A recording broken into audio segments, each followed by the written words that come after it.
wondering where you're going to start with your story. How can I put it? The easiest way to say that many, many years ago, Mr. and Miss and a few others collared me to be the apprentice on the committee of the Children's Party Fund. So this is how Brian and I got associated. We did a lot of things with having drawings done, and Brian would take them up and he'd photograph and expand them. We then get our wood department to put them onto plywood. We then painted them up. I'm looking at him, watching me. Painted them up, and we would hang them in the canteen for when the children come in to take their mind off leaving their parents. Then we'd have scenes. There was a woodland scene. I think we did a space scene. So we did all sorts of things like that. I think they also then finished up at, I'm looking at it to see if I'm right, at the Gloucester Royal Hospital in the maternity ward. No. That was the first time I'd ever been in there with him. So yeah, there's quite a few things that we did. We organised riverboat discos. I don't know if Brian remembered those. What are riverboat discos? Right. Well, if you were working at Fielding, we would come and say, would you like to come on a disco? Which would be done on a riverboat from Tewkesbury. And we sort of found ways of getting money, and that was one of the things that we did. But the other little story about Brian and I is, as I was walking through the offices one day, and I'm sort of in my old boiler suit then, I was thinking, there's a very attractive lady in front of me. And one of the things with ladies is obviously you think of sex, being a young person, as you do. So I actually went back to where I was working, and I had the book with all the people who worked at Fieldings.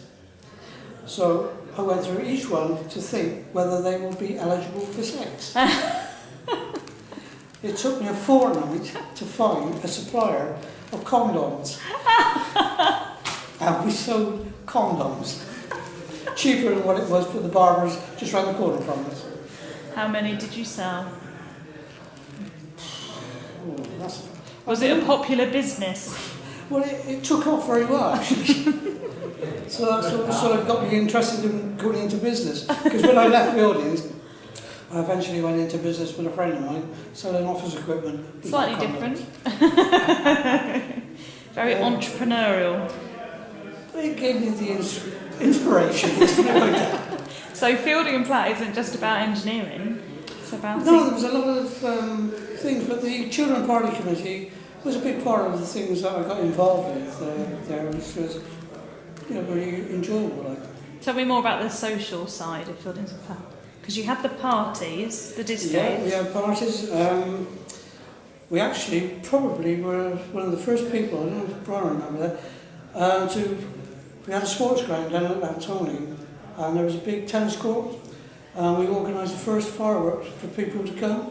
Again, we charged for people to come in, so that was that sort of idea took off. I mean, everybody does firework parties now, but the old Fieldings boys, we were first on the scene for that. I imagine those fireworks were slightly better than anyone else's as well. Yeah. Slightly bigger, possibly slightly more dangerous. No, because it was actually inside the tennis court, Okay. so it was safe for people to come through.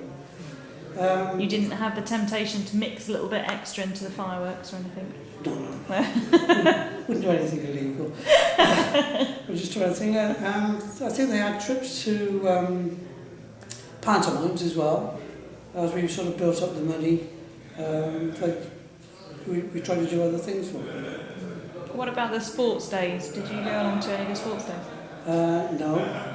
We did have a sports ground. I slapped the tendon in my thumb down there, but that wasn't playing for Fieldings. What's your best memory of Fielding? How long did you work there for? I went there in 1959. I think there was 270 odd applied for their apprenticeship, and I went in on an intake of 17. So it was pretty good for, feel chuffed about like. Does anybody ever tell you what they asked us to do when we went in? I believe you told me last time, but I'm not sure if we've got it down. Okay, What was your challenge? When you went in, you went into the craft school, the Mr. Burt Ravenhill, you got a photograph over there, and you were given a block of metal, and you had 5 tools: a hammer, a chisel, a file, a scraper, and a saw. And then what you had to do, you had 2 weeks to use those tools to make it into a cube of plus and minus 2 thou. And that 2 thou, obviously you can't see, and that's what you had. And out of the 17 I had to do it, 2 couldn't do it. It was what you call a make and break situation. And you had a lot of bloody sore fingers as well. Lots of plasters given out. Sorry? Were there lots of plasters No. on hands? No, Nurse Edwards never gave you a plaster for it, because you'd aim for it. How difficult was it? Very difficult. As I said, it was a make and break. And as I said, 2 out of my intake failed. I don't know about other intakes, but yeah, it was hard. And when you started at 7:30 in the morning, a 10-minute tea break, I think we finished at 5:30, Monday to Thursday, and 4 o'clock on a Friday. Did you have to go to evening college as well? Was that part of your apprenticeship? No, again. Yeah.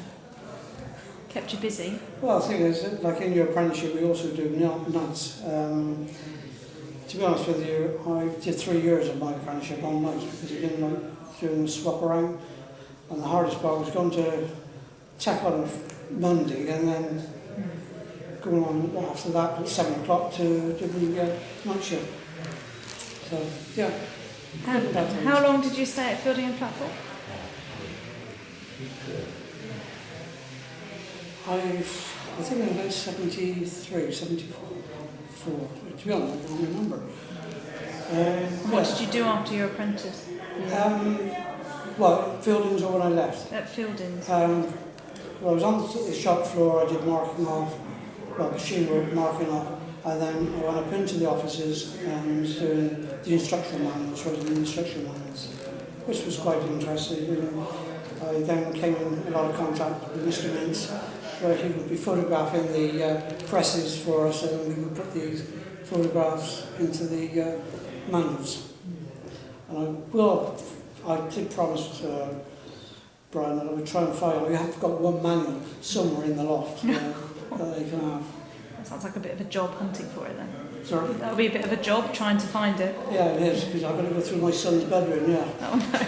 Right, I want to know, because I think that you and possibly Brian were potentially involved in some of the practical jokes that went on at Fielding and Platt. Oh, not really. Can you tell me any good ones?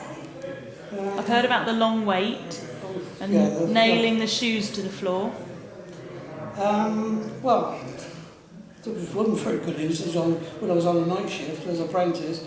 We actually went up into the offices to repair something, and the night watchman, I can't remember his name, always whistled when he was going through the offices. So if there was a break-in, he was telling them that he was coming. So we put all the lights out and stood there, waited till he came into the room. Because when you're still in the dark, people don't see you. Anyway, he came along and he climbed up onto his chair and then onto one of these, what we call plan chests. And we thought that the person was going to jump out the window. We really did. So 2 of us dived out and grabbed his legs, frightening him to death. We were thinking he was going to commit. Anyway, it turned out that he had spotted that there was a couple situation going on outside the field, and he was getting up there to watch it. So yeah, there's quite a few things like that went out. What's your best memory of working there? I don't know, there's so many of it, Well, what was the best bit about working with I think one of the biggest things, it was more of a family. When you leave Fieldings, you can go and work, and in my southern field then, I've been into so many different companies. I have never ever found a company who had the same feeling towards one another as people there.